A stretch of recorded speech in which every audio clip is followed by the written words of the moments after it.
오늘 말씀은 누가복음 18장 1절부터 14절, 제목은 외식적 기도와 참 기도입니다. 믿음 생활을 하는 사람이라면 기도가 얼마나 중요한지를 설명하지 않아도 알 것입니다. 우리뿐만 아니라 다른 종교, 심지어 무신론자들이라고 하는 사람들도 기도는 하죠. 저는 어릴 때부터 기도를 했습니다.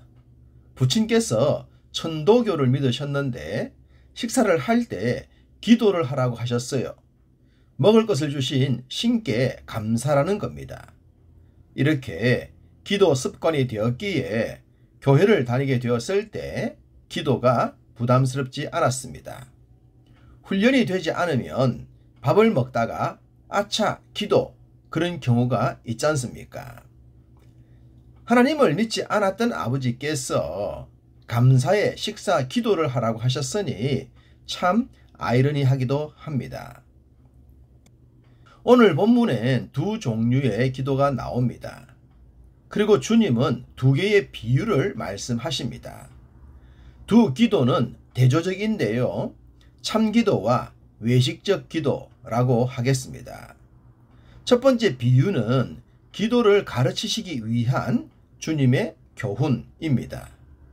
1절, 예수께서 그들에게 항상 기도하고 낭망하지 말아야 할 것을 비유로 말씀하여, 기도하고 낭망하지 말라는 것을 비유로 말씀하신 것입니다. 우리는 성경에서 기도에 대한 다양한 말씀들을 보게 되는데 기도는 이런 것이다 라는 정답은 없다는 겁니다. 일종의 케이스 바이 케이스처럼 다양한 환경과 처지에서 그에 합당한 기도의 자세를 가져야 한다는 것입니다. 그렇기 때문에 한 비유를 기도의 전부로 적용하는 과오를 범치 않아야 할 것입니다. 어떤 도시에 한 과부가 있었습니다. 그 과부는 아주 억울한 일을 당했는데 재판장을 찾아가서 도움을 요청했죠. 그런데 이 재판장은 하나님도 두려워하지 않았고 사람들까지도 무시하는 사람이었습니다. 한마디로 안하무인이었죠. 우리가 살아가다 보면 이런 사람도 만나지 않겠습니까? 굳이 재판장이 아니더라도 말입니다. 직장의 상사나 어떤 모임의 책임자 혹은 불미스러운 일로 얽힌 사람들 중에서 말입니다. 이런 사람들을 만나면 금방이라도 숨이 막혀서 죽을 것만 같죠. 요즘 극단적인 팬덤 문화가 사회를 혼란스럽게 하지 않습니까? 얼마 전엔 소아과 의사가 수십 년간 해오던 소아과를 포기하는 일도 있지 않았습니까? 얼마나 말도 되지 않는 말을 하였으면 이런 결정까지 했을까요? 이런 사람들은 말이 통하지 않는 것은 양반이고 오히려 더 억울한 피해를 당할 가능성이 높습니다. 오늘 본문에 등장하는 재판장을 이런 사람이라고 해도 되지 않겠습니까? 그렇게 생각하고 봅시다. 기가 차고 코가 차고 순사가 칼을 찬다는 말이 있듯이 억울한 일을 당한 과부의 입장에서는 해결 방안이 없었을 것입니다. 지금처럼 자신의 억울함을 호소할 다양한 창구가 있다면 모를까, 성경이 기록되던 시대는 그러하지 못했죠. 억울한 사람들은 억울한 마음을 갖고 가슴 앓이를 하다가 끝나는 경우가 많았습니다.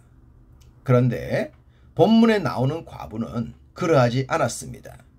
아무리 악한 재판장이더라도 자신의 억울함을 들어줄 때까지는 시도 때도 없이 재판장을 찾았기 때문입니다.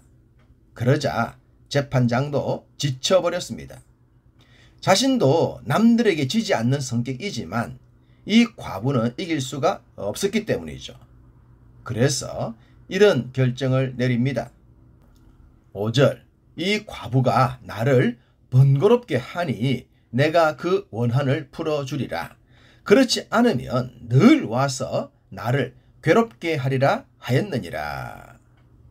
자신의 눈에 이 과부가 처한 형편은 자신이 개입할 종류가 아니라고 생각했을 겁니다. 그래서 무시했죠. 그러면 대부분의 사람들은 나가 떨어졌는데 이 과부는 달랐던 것입니다. 자신이 직접 해결해 주지 않으면 끝도 없이 괴롭힘을 당할 것이 뻔했기 때문입니다. 그래서 자신이 괴롭힘을 당하지 않기 위해서라도 과부의 소원을 풀어주겠다고 한 것입니다.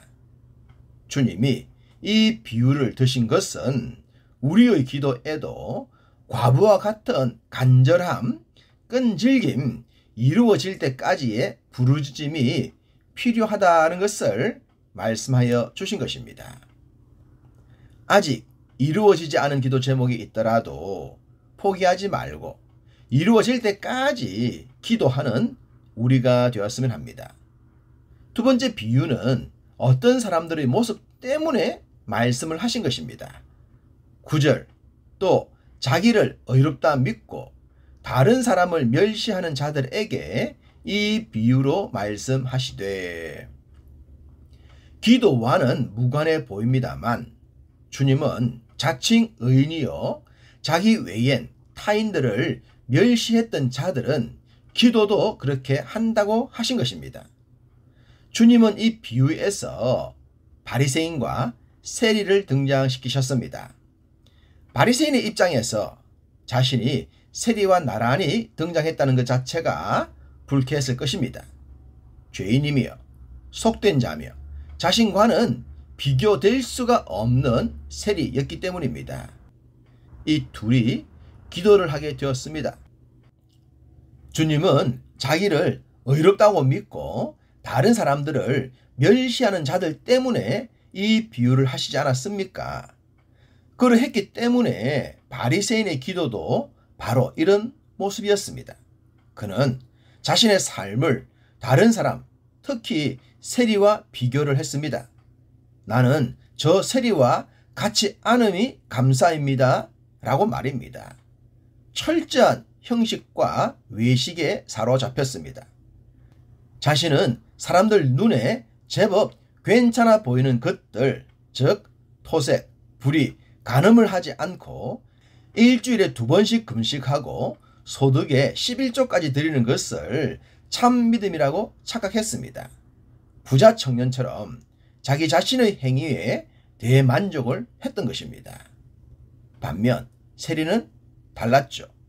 그는 자신의 처지를 잘 알았기 때문에 기도조차도 조촐하기 짝이 없었습니다. 13절, 세리는 멀리 서서 감히 눈을 들어 하늘을 쳐다보지도 못하고 다만 가슴을 치며 이르되, 하나님이여 불쌍히 여기소서, 나는 죄인으로소이다 하였느니라. 세리의 가슴 깊은 곳에서 울려 퍼지는 애절함이 느껴지지 않습니까? 자신이 죄인이라는 사실을 100% 인정하고 있습니다. 그렇기 때문에 하나님의 긍휼이 필요하다고 호소합니다. 그는 바리새인에 비해 내놓을 것이 별로 없었습니다. 바리새인이 자신만만하게 구구절절 나열했던 그 어떤 것도 없었습니다. 그렇지만 그의 기도는 하나님께 초점이 맞추어졌죠. 하나님의 관심을 끌기에 충분했고 하나님과 깊게 소통할 수 있는 참 기도의 모델을 보여주고 있습니다. 주님은 이 두 사람을 이렇게 정의하셨습니다. 이에 저 바리새인이 아니고 이 사람이, 즉 세리가 의롭다 하심을 받고 그의 집으로 내려갔느니라. 바리새인은 사람들에게 인정과 칭찬을 받았겠지만 세리는 하나님께 인정을 받았습니다. 이것이 진짜 믿음이요, 진짜 기도의 사람이지 않겠습니까? 억울한 과부와 같은 기도, 그리고 세리와 같은 기도로 주님의 마음을 움직입시다. 그리하여 하늘의 보좌를 활짝 여는 기도의 사람들이 다 되시기를 간절히 소망합니다.